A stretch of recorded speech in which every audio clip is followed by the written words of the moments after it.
La base de la convivencia está en el reconocimiento de la situación de los derechos y también de las expectativas y de las necesidades de todas las personas que la componen.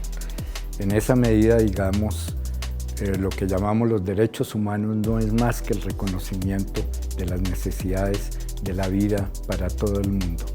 Y en esa medida, los derechos humanos van mucho más allá de los derechos individuales de las personas. Es el reconocimiento de los derechos de las colectividades, de los derechos de los pueblos, que no siempre son los mismos.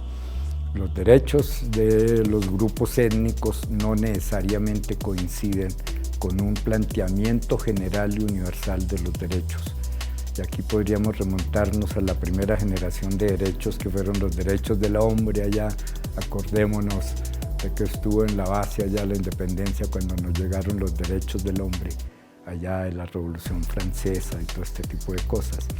Pero el desarrollo precisamente del planteamiento sobre los derechos cada vez tienden más a un reconocimiento de los derechos sociales, no solamente de los individuales, de los derechos colectivos. Y una cosa muy importante hoy en día también, el reconocimiento cada vez mayor de los derechos de la tierra, de la naturaleza, del universo también, ¿por qué no decirlo así, no? Y entendiendo eso, entonces, uno puede entender cómo esos derechos de la naturaleza se inscriben necesariamente en los derechos del hombre por una vida digna. El cine en sí mismo no es un ente absoluto. El cine expresa intereses de muy variada índole.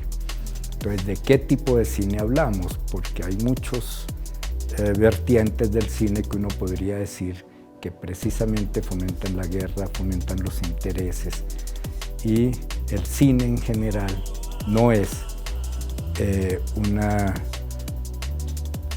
entidad de la que podemos hablar. Deberíamos hablar de qué tipo de cine, qué tipo de realización es la que se plantea para que realmente se convierta en un instrumento que además es muy potente para difundir y generar conciencia al reconocimiento de todo eso que llamamos los derechos humanos individuales, colectivos, derechos de los pueblos, pero también teniendo en cuenta una cuestión, y es que si no reconocemos esas diferencias, de golpe los mismos derechos humanos, si los absolutizamos, pueden ir contra derechos específicos de pueblos, de etnias, de poblaciones.